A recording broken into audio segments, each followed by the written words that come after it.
The 4th annual Travis Griner Memorial Tractor Ride is Saturday, June 29th. Sign-up begins at 6:30 a.m. behind Griner Crop Service, east of Keota Water Tower. Free will donation. Includes lunch and snacks along the ride. Proceeds to Area 4-H and FFA fairs. The ride leaves Keota at 7:45 and will be a 60-mile round trip. Sponsored by Southeast Iowa Tractor Association, Incorporated. It's the 4th annual Travis Griner Memorial Tractor Ride, Saturday, June 29th. And if you don't have a tractor, come and watch along the route.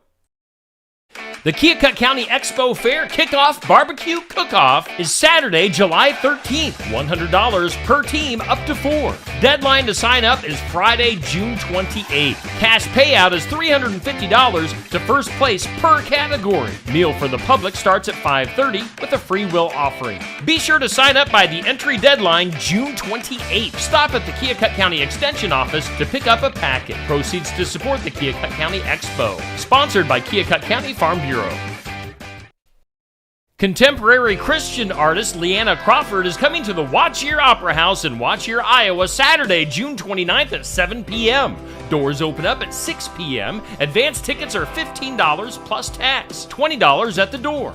Hey, it's Leanna Crawford, and I am so cheery to be coming to What Cheer, Iowa. It's going to be such a sweet night of music and praising Jesus together, and I cannot wait to see you there.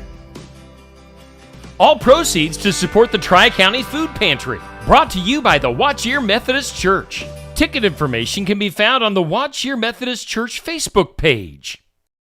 Keep an eye on your hay bales. Desperate times bring out desperate thieves. Stay tuned to learn how to protect your hay from being ripped off on Successful Farming Radio.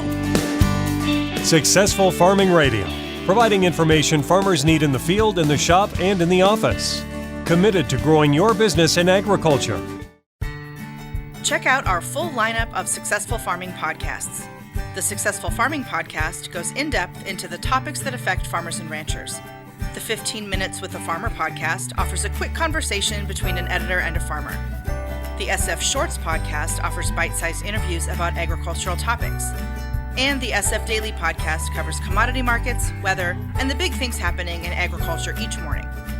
Search for Successful Farming wherever you download your podcasts. Interact with Successful Farming on social media. Like us on Facebook at Successful Farming USA and follow us on X at Successful Farm for tips, ideas, timely news, and information from our editors. Find us on Instagram at successful_farming and love the latest photo or video. And take a look behind the scenes with our editors on TikTok at successful_farming. The prevalence of hay bale theft tends to rise when the economy is down or it was a bad growing season. Maybe the producer notices hay slowly disappearing over time, or the thieves take an entire rack of bales all at once.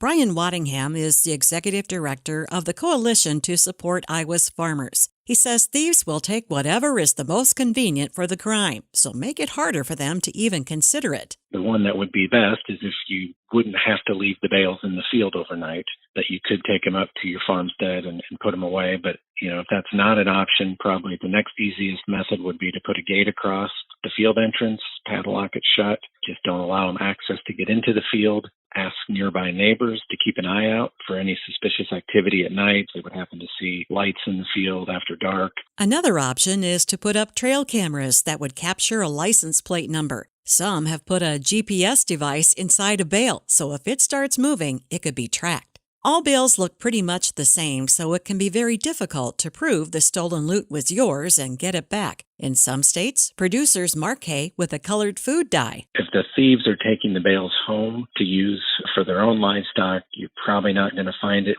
But if they're going to take those bales and try to sell them at a hay auction and there's red or purple marks on them from the food dye, then it becomes a little easier to identify them and say they are my bales. If you or your neighbors see suspicious activity in the field, call the sheriff and let them handle it. I'm Jody Henke. Learn more about preventing hay theft at agriculture.com.